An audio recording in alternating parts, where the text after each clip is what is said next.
Historia 1. La hacienda del señor Morales. Si aquella noche hubiera obedecido la advertencia de no salir después de las 11, nunca habría visto a la mujer que flotaba sobre las piedras, ni habría escuchado mi nombre susurrado desde la capilla sellada.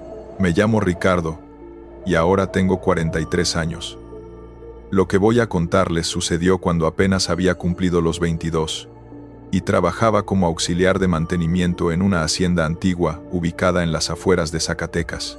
El dueño era un señor mayor, llamado Don Morales, un hombre serio que pocas veces sonreía y que trataba a sus trabajadores con respeto, pero con distancia.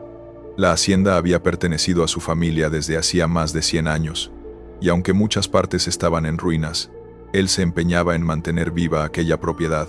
El lugar era enorme. Tenía patios inmensos rodeados de arcos de cantera rosa, un casco principal con techos altos y vigas de madera oscura, y varios edificios anexos que ya nadie usaba. Detrás de la construcción principal había una capilla pequeña que llevaba décadas cerrada. Las ventanas estaban tapiadas con tablas y la puerta asegurada con un candado oxidado. Desde el primer día que llegué, sentí que ese sitio tenía algo extraño. No era miedo exactamente, era más bien una pesadez en el ambiente, como si el aire mismo te observara. Yo dormía en un cuarto pequeño ubicado en lo que antes fueron las caballerizas. Era un espacio sencillo con una cama de metal, una mesa de madera y una ventana que daba al patio trasero. Las primeras semanas, todo parecía normal. Me levantaba temprano, trabajaba reparando cercas, limpiando canales de riego y ayudando en las tareas generales de la hacienda. Don Morales casi no hablaba conmigo, solo me daba instrucciones y se retiraba.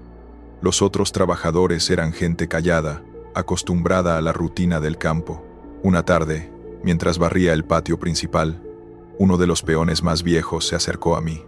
Se llamaba Refugio y llevaba más de 20 años trabajando ahí. Me preguntó si había escuchado algo raro por las noches. Le dije que no, aunque la verdad era que sí me había despertado un par de veces con ruidos que no supe identificar. Él me miró con seriedad y me advirtió que no saliera de mi cuarto después de las 11 de la noche. No me dio más explicaciones, solo repitió que era mejor quedarse adentro con la puerta cerrada. Esa misma noche, decidí quedarme despierto para ver si pasaba algo. Apagué la luz y me senté junto a la ventana. El patio estaba iluminado por una luna llena que dejaba ver cada piedra, cada arco, cada sombra con claridad. Todo estaba en silencio absoluto hasta que escuché pasos. Eran pasos lentos, arrastrándose sobre las piedras del patio. Venían desde la dirección de la capilla cerrada. Me asomé con cuidado, y lo que vi me dejó sin aliento. Una figura vestida con ropa oscura caminaba por el centro del patio. Era una mujer, alta y delgada, con el cabello largo y suelto que le cubría la mitad del rostro. Avanzaba sin prisa, como si supiera exactamente a dónde iba. Lo más perturbador fue que sus pies no tocaban el suelo. Flotaba apenas unos centímetros por encima de las piedras. Sentí que el corazón se me salía del pecho. Quise gritarle a alguien, pero mi voz no salió. La mujer se detuvo frente a la capilla. Levantó una mano hacia la puerta cerrada y después se desvaneció en el aire como si nunca hubiera estado ahí. Me quedé temblando en la oscuridad, incapaz de moverme durante varios minutos. Esa noche no pude dormir. Cada ruido me hacía saltar, y aunque intentaba convencerme de que había sido una ilusión, sabía que lo que había visto era real. A la mañana siguiente, busqué a Refugio. Le conté lo que había presenciado, y él no se sorprendió. Me explicó que esa mujer aparecía cada cierto tiempo, siempre en noches de luna llena. Según las historias que se contaban entre los trabajadores, había sido la hija menor de los antiguos dueños de la hacienda. Ella se había enamorado de un peón, y cuando su padre se enteró, prohibió la relación con furia. La joven intentó escapar una noche para reunirse con su amado en la capilla, pero nunca llegó. Dicen que alguien la detuvo en el camino, y desde entonces su espíritu vaga por el patio buscando la entrada a ese lugar donde planeaba encontrar su libertad. Los días siguientes fueron tensos. Yo seguía con mis tareas, pero cada vez que pasaba cerca de la capilla sentía una opresión en el pecho. El ambiente alrededor de ese edificio era diferente al resto de la hacienda. Había un silencio más profundo, un frío que no correspondía con el calor del día. Incluso los pájaros evitaban posarse en los techos cercanos. Me di cuenta de que los demás trabajadores también se mantenían alejados de esa zona. Nadie hablaba abiertamente del tema, pero todos sabíamos que algo andaba mal. Una mañana, don Morales me llamó a su oficina. Era la primera vez que entraba a ese lugar. Las paredes estaban cubiertas de retratos antiguos, fotografías en blanco y negro de personas con ropas de otra época. Me pidió que hiciera una revisión del techo de la capilla porque había goteras. Le dije que sí, aunque por dentro sentía un nudo en el estómago. Me entregó las llaves del candado y me advirtió que debía terminar el trabajo antes del anochecer. Su tono era firme, casi como una orden disfrazada de advertencia. Llegué a la capilla al mediodía. El candado estaba tan oxidado que me costó trabajo abrirlo. Cuando empujé la puerta, un olor a humedad y encierro me golpeó la nariz. Adentro había bancas de madera carcomidas, un altar vacío y ventanas cubiertas con tablas que dejaban pasar líneas delgadas de luz. El piso estaba cubierto de polvo y hojas secas que habían entrado por las rendijas. Todo parecía abandonado desde hacía décadas. Me puse a trabajar revisando las vigas del techo, pero no podía sacudirme la sensación de que alguien me observaba. Mientras subía por una escalera improvisada, escuché un susurro. Era tan bajo que al principio pensé que venía de afuera, pero se repetía cada ciertos segundos. Parecía una voz femenina que decía palabras que no lograba distinguir. Bajé de la escalera, con cuidado, y miré alrededor. No había nadie. Las puertas seguían cerradas y las ventanas tapiadas. El susurro continuó, ahora más claro, como si viniera desde el altar. Me acerqué despacio, y fue entonces cuando sentí una brisa helada que me atravesó el cuerpo a pesar del calor del mediodía. De pronto, frente al altar apareció una sombra. No era una sombra común proyectada por la luz, era una figura oscura con forma humana que se mantenía de pie sin moverse. La temperatura bajó drásticamente, y mi aliento se volvió visible en el aire. Sentí un miedo que nunca había experimentado antes. Era un terror profundo que me paralizaba las piernas. La sombra comenzó a moverse hacia mí con lentitud. No hice nada más que retroceder hasta chocar contra la pared. En ese momento escuché con claridad la voz de una mujer que decía mi nombre. No era un grito ni un llamado amable, era una voz llena de tristeza y desesperación. Salí corriendo de la capilla sin mirar atrás. Dejé las herramientas tiradas y no me detuve hasta llegar al patio principal. Refugio me vio llegar agitado y me preguntó qué había pasado. Le conté todo entre jadeos, y él negó con la cabeza. Me dijo que nunca debía haber entrado solo, que la capilla no era un lugar para los vivos. Esa tarde fui a ver a don Morales, y le devolví las llaves. Le dije que no podía terminar el trabajo. Esperaba que se molestara, pero en su rostro solo vi resignación. Me miró fijamente, y me dijo que entendía, que muchos antes que yo habían intentado trabajar en ese lugar, y todos habían salido igual que yo. Esa noche decidí empacar mis cosas. No podía seguir en un lugar donde lo inexplicable se manifestaba con tanta claridad. Al día siguiente me despedí de Refugio y de los demás trabajadores. Ellos me desearon suerte, y me advirtieron que nunca contara lo que había visto, porque la gente del pueblo no hablaba de la hacienda con extraños. Me fui de ese lugar con la certeza de que algunas historias no tienen explicación, y de que hay sitios donde el pasado nunca termina de irse. Hasta el día de hoy, cada vez que escucho el viento por la noche, recuerdo esa voz que pronunció mi nombre en la oscuridad de la capilla. Historia 2. El Pozo de las Ánimas. La primera vez que miré dentro de aquel pozo, pensé que solo vería agua estancada, pero cuando la figura blanca comenzó a subir desde la oscuridad, supe que habíamos despertado algo que llevaba décadas esperando ser visto. Me llamo Sebastián, y lo que voy a compartir con ustedes me ocurrió hace unos 15 años en un pueblo pequeño del estado de Guanajuato. Yo tenía 28 años y trabajaba como supervisor de obras en una empresa constructora. Nos habían contratado para remodelar una hacienda que llevaba décadas abandonada. La hacienda estaba en muy malas condiciones, con paredes agrietadas, techos hundidos y una vegetación que había invadido casi todos los espacios. El equipo de trabajo estaba formado por 8 personas, incluyéndome. Llegamos un lunes por la mañana con nuestras herramientas y materiales. La primera impresión fue impactante. La hacienda era hermosa a pesar del deterioro. Tenía arcos coloniales, fuentes secas y un jardín que alguna vez debió ser espectacular, pero también había algo inquietante en el ambiente. El silencio era demasiado profundo y el aire parecía cargado de algo que no podía identificar. Uno de mis compañeros, un hombre mayor llamado Esteban, comentó que el lugar le daba mala espina. Yo me reí y le dije que eran ideas suyas. Durante los primeros días, nos dedicamos a limpiar los escombros y evaluar los daños estructurales. Había mucho trabajo por hacer. Una de las áreas que más nos preocupaba era el patio trasero donde había un pozo antiguo. Estaba tapado con tablas podridas y rodeado de piedras cubiertas de musgo. El dueño nos pidió que revisáramos el pozo para ver si se podía restaurar como parte del diseño del hotel. Yo no estaba muy convencido porque esos pozos viejos suelen estar en pésimas condiciones, pero era mi trabajo evaluarlo. Un día, Esteban y yo nos acercamos al pozo con linternas y equipo de medición. Retiramos las tablas con cuidado y cuando iluminamos hacia abajo, vimos que era muy profundo.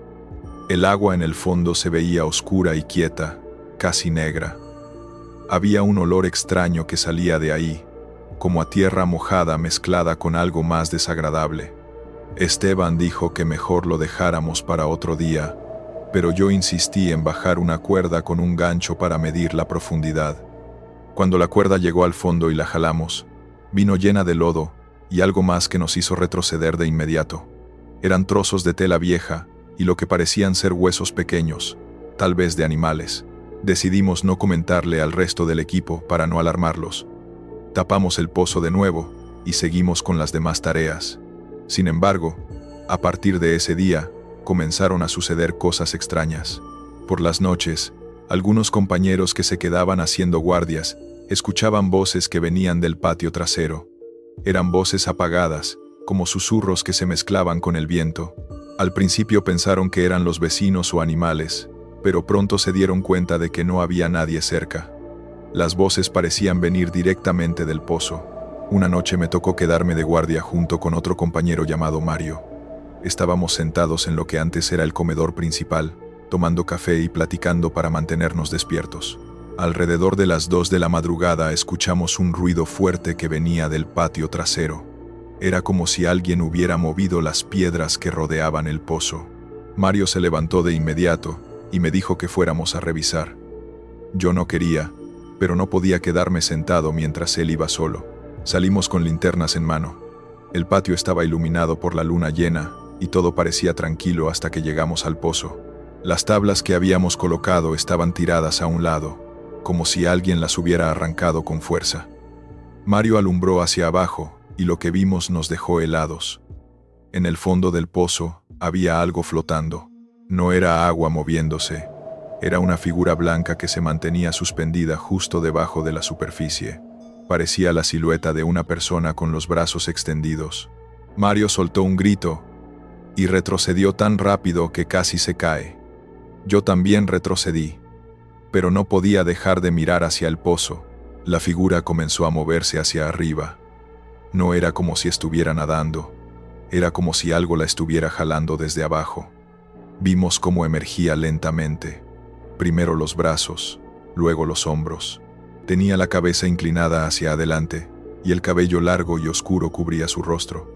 Fue entonces cuando escuchamos un gemido largo y profundo que salía del fondo del pozo. No esperamos más.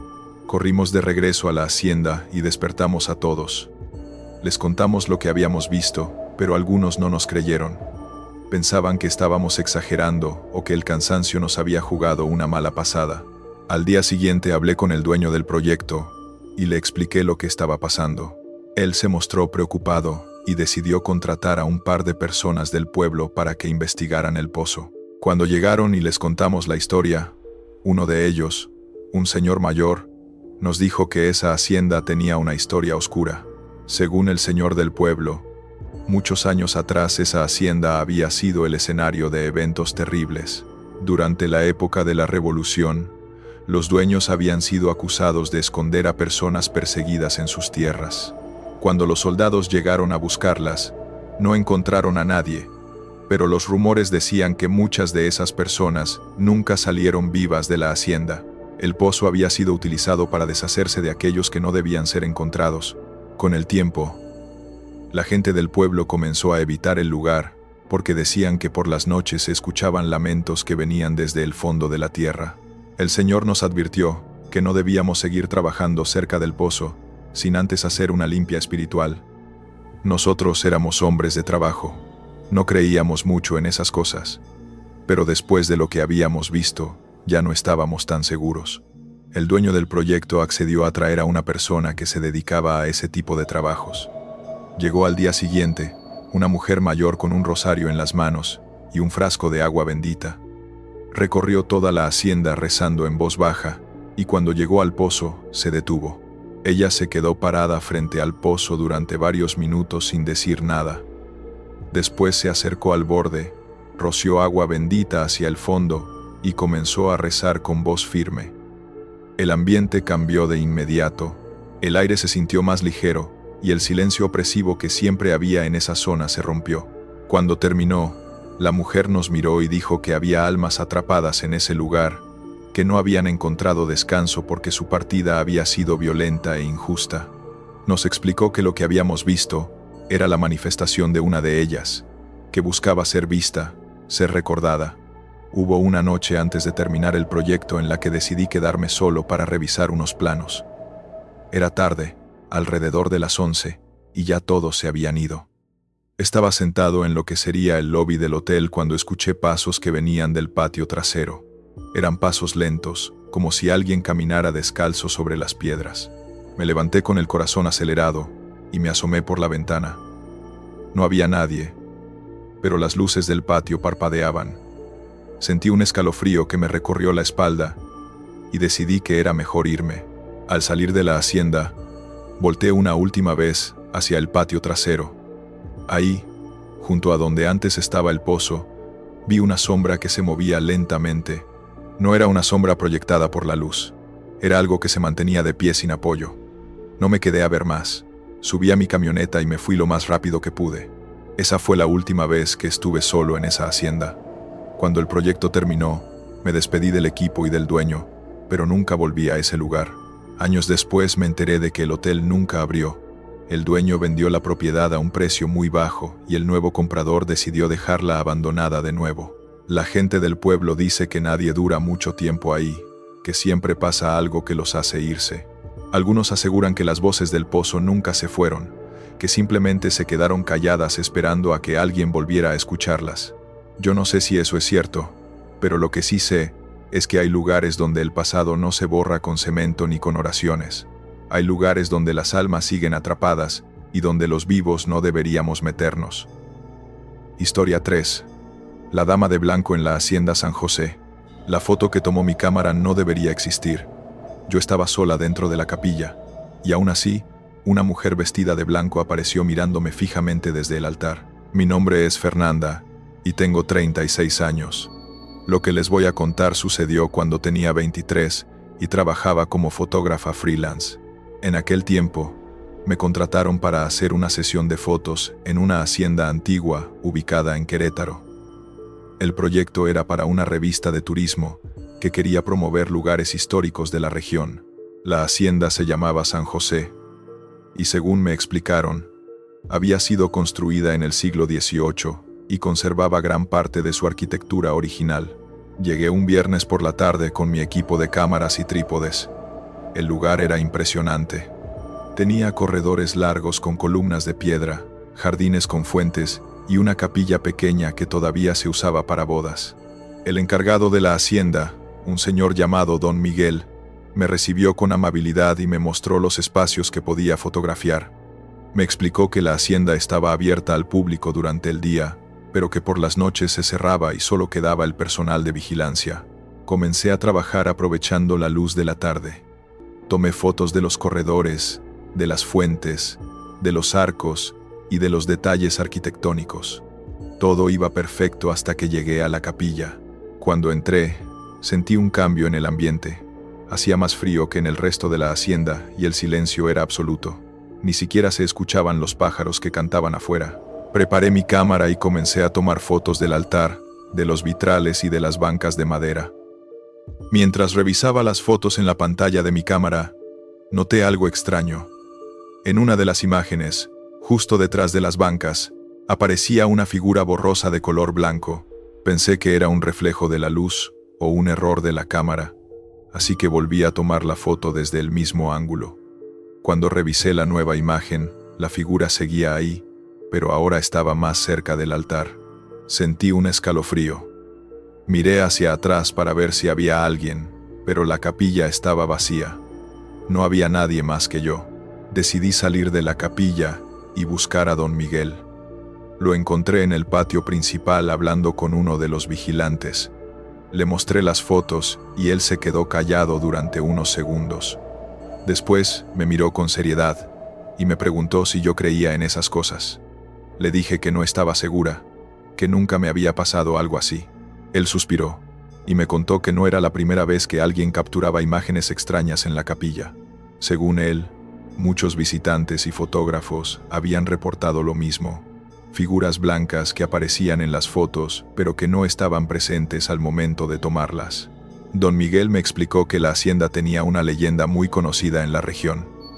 Hace más de 100 años, una joven llamada Isabel vivía en la hacienda con su familia. Ella estaba comprometida con un hombre de buena posición, pero su corazón pertenecía a otro. El día de su boda, Isabel llegó a la capilla vestida con un hermoso traje blanco. Sin embargo, cuando el sacerdote preguntó si aceptaba al novio, ella guardó silencio. Después, sin decir palabra, salió corriendo de la capilla y nunca más se le volvió a ver. Su cuerpo fue encontrado días después en uno de los pozos de la hacienda. Desde entonces, la gente asegura que su espíritu vaga por los pasillos, y especialmente por la capilla, donde su vida cambió para siempre. Escuchar esa historia me puso la piel de gallina. Le pregunté a don Miguel si él mismo había visto algo, pero me dijo que no, que solo había escuchado historias de otros. Sin embargo, me advirtió que si decidía quedarme a trabajar por la noche, debía tener cuidado y no entrar sola a la capilla. Yo le agradecí la advertencia, pero en ese momento no pensaba quedarme más tiempo. Sin embargo, el editor de la revista me llamó esa misma tarde y me pidió que tomara fotos nocturnas porque querían mostrar la hacienda iluminada con luz artificial. No pude negarme porque necesitaba el trabajo. Esperé hasta que anocheció. Don Miguel se ofreció a quedarse conmigo junto con 2 vigilantes. Preparé mi equipo con luces portátiles y comenzamos a recorrer los espacios. Las fotos nocturnas quedaban espectaculares, con sombras dramáticas y detalles que la luz del día no permitía apreciar. Todo iba bien hasta que llegué de nuevo a la capilla. Los vigilantes se quedaron afuera porque decían que no les gustaba entrar ahí de noche. Yo respiré hondo y entré sola con mi cámara y una lámpara LED. El interior estaba completamente oscuro. Solo la luz de mi lámpara iluminaba pequeñas áreas. Coloqué mi cámara en el trípode y comencé a hacer tomas con exposición larga para capturar todos los detalles. Mientras esperaba a que la cámara terminara de capturar una imagen, escuché un susurro. Era tan bajo que al principio pensé que venía de afuera, pero se repitió más cerca, como si alguien estuviera parado junto a mí. Giré bruscamente y alumbré con la lámpara. No había nadie. Mi corazón latía con fuerza y mis manos comenzaron a temblar. Decidí que era suficiente y empecé a recoger mi equipo. Fue en ese momento cuando la temperatura bajó de golpe. Mi aliento se hizo visible en el aire y sentí un frío que me atravesaba hasta los huesos. La puerta de la capilla, que había dejado abierta, se cerró de golpe con un estruendo que me hizo gritar. Corrí hacia la puerta e intenté abrirla, pero estaba atascada. Jalé con todas mis fuerzas mientras gritaba pidiendo ayuda. Los vigilantes llegaron en segundos y abrieron la puerta desde afuera. Cuando salí, estaba temblando y casi sin aire. Don Miguel me preguntó qué había pasado y le conté todo: el susurro, el frío y la puerta que se cerró sola. Él no se sorprendió. Me dijo que eso era común en la capilla, que muchas personas habían vivido experiencias similares. Me ofreció un café caliente y me senté en el patio, tratando de calmarme. Sin embargo, lo que pasó después fue aún peor. Cuando revisé las fotos que había tomado en la capilla, encontré algo que me dejó sin palabras. En la última imagen, Justo frente al altar, había una mujer vestida de blanco. No era una sombra borrosa como en las fotos anteriores. Era una figura clara y definida. Tenía el rostro pálido, los ojos oscuros y el cabello largo suelto sobre los hombros. Su vestido era antiguo, con encajes y bordados, y sus manos estaban cruzadas sobre el pecho. Lo más inquietante era que estaba mirando directamente a la cámara, como si supiera que yo la estaba fotografiando. Durante las semanas siguientes no pude dejar de pensar en lo que había visto. Revisaba las fotos una y otra vez, buscando alguna explicación lógica. Tal vez había sido un reflejo, una doble exposición o algún error técnico, pero en el fondo sabía que no era así. Esa mujer estaba ahí, en la capilla, observándome. La imagen era tan clara que no podía ser una coincidencia. Decidí investigar más sobre la historia de Isabel. Busqué en archivos históricos, en bibliotecas, y hablé con personas mayores del pueblo. Lo que descubrí me sorprendió. Isabel no solo había desaparecido el día de su boda, sino que había dejado una carta donde explicaba que prefería perecer antes que casarse con alguien a quien no amaba. Su familia ocultó la carta para evitar el escándalo, y la buscaron desesperadamente durante días. Cuando encontraron su cuerpo en el pozo, la familia organizó un funeral privado y nunca se volvió a hablar del tema.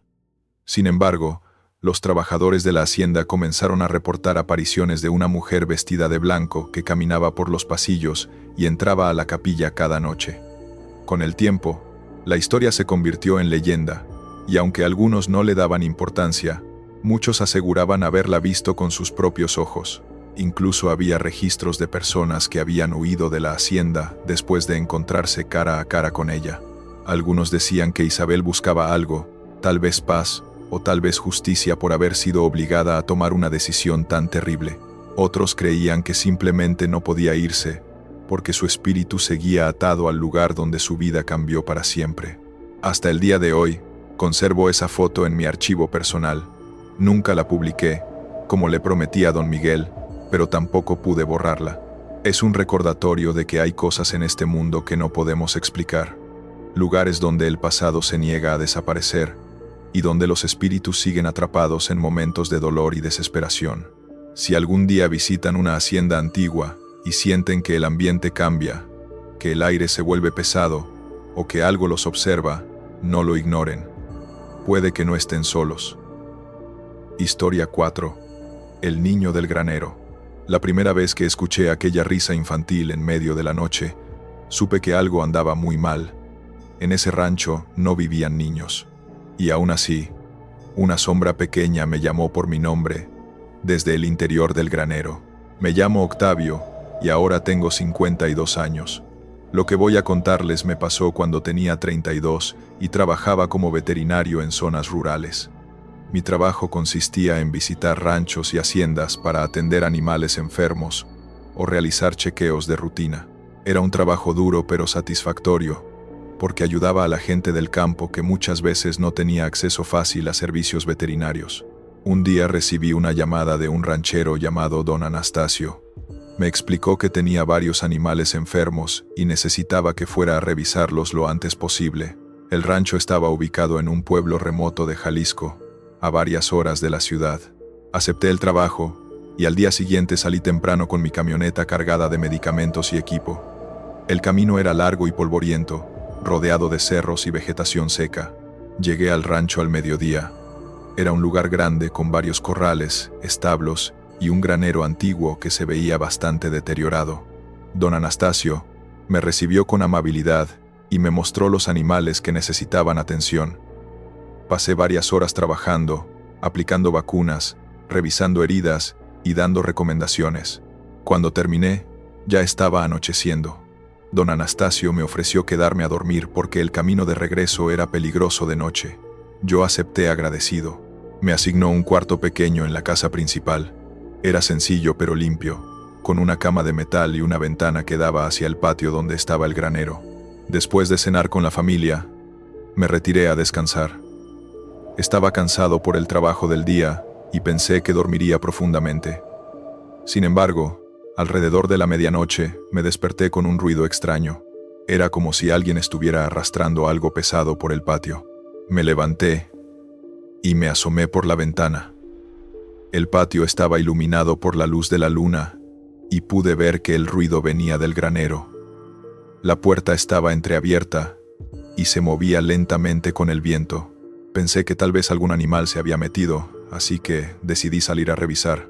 Me puse los zapatos y salí con una linterna en la mano. El aire nocturno era frío y el silencio absoluto, solo roto por el canto lejano de los grillos. Cuando llegué al granero, empujé la puerta con cuidado. El interior estaba oscuro y olía a madera vieja y paja húmeda. Alumbré con la linterna y vi que había herramientas viejas, sacos de alimento y algunas cajas apiladas. Todo parecía en orden hasta que escuché una risa infantil.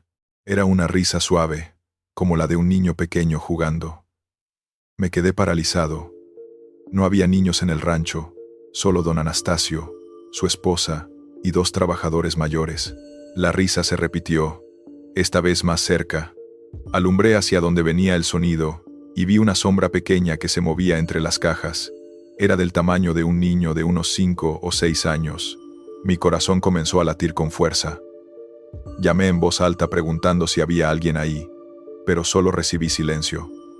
La sombra se quedó quieta durante unos segundos y después se movió hacia la parte trasera del granero, donde había una escalera que subía a un segundo nivel. No sé por qué, pero decidí seguirla. Subí la escalera con cuidado, sintiendo cómo los escalones de madera crujían bajo mi peso. El segundo nivel era aún más oscuro y estaba lleno de telarañas. Alumbré alrededor y vi que había más cajas y algunos muebles viejos cubiertos de polvo. Y ahí, sentado sobre una caja, estaba un niño. Tenía la piel pálida, casi transparente, y vestía ropa antigua, como de otra época. Sus ojos eran grandes y oscuros, y me miraban fijamente sin parpadear. Sentí un miedo profundo. Intenté hablar, pero mi voz no salía. El niño ladeó la cabeza como si estuviera observándome con curiosidad. Después levantó una mano y señaló hacia la escalera por donde yo había subido. En ese momento, escuché pasos pesados que venían desde abajo. No eran pasos de un niño, eran pasos de un adulto subiendo lentamente. El terror me invadió, y sin pensarlo 2 veces, bajé corriendo la escalera, pasando junto a lo que fuera que estaba subiendo. No miré atrás. Salí del granero tropezando con mis propios pies y corrí hacia la casa principal. Llegué agitado y empapado en sudor frío. Toqué la puerta con fuerza hasta que don Anastasio salió en pijama, asustado por el escándalo. Le conté lo que había visto. El niño pálido, la risa, los pasos que me seguían. Él se quedó callado durante un momento y después me pidió que entrara. Su esposa preparó té caliente y ambos se sentaron frente a mí con expresiones serias. Don Anastasio me explicó que no era el primero en ver al niño del granero. Según él, hace muchos años, cuando el rancho pertenecía a otra familia, un niño pequeño solía jugar en ese granero. Un día, mientras jugaba solo, una viga del techo se desplomó y cayó sobre él. Nadie escuchó sus gritos de auxilio porque todos estaban trabajando lejos. Cuando lo encontraron horas después, ya era demasiado tarde. Desde entonces, la gente que se quedaba en el rancho reportaba ver a un niño jugando en el granero, escuchar su risa y sentir su presencia. La esposa de don Anastasio agregó que el niño no era malo, solo estaba atrapado en ese lugar. Decía que buscaba compañía, que no entendía lo que le había pasado y seguía esperando a que alguien jugara con él. Sin embargo, también había ocasiones en que el ambiente se volvía pesado, como si algo más oscuro acompañara al niño. Algunos trabajadores se habían negado a entrar al granero después del anochecer, porque sentían que algo los observaba con malicia. Algunas personas del pueblo cercano conocían la leyenda del niño del granero. Algunos decían que su espíritu seguía ahí porque nunca le dieron un entierro adecuado. Otros aseguraban que el niño había sido víctima de algo peor, que no había sido un accidente sino algo intencional, aunque nadie tenía pruebas de eso. Lo cierto es que el granero se había convertido en un lugar que todos evitaban después del anochecer. Esta experiencia me enseñó que hay cosas que no podemos controlar ni entender, que hay presencias que existen más allá de nuestra realidad, y que algunos lugares guardan secretos que es mejor no descubrir. Esto ha sido Crónicas del Hades. Si estas historias te hicieron pensar, compártelas y suscríbete para más relatos de terror.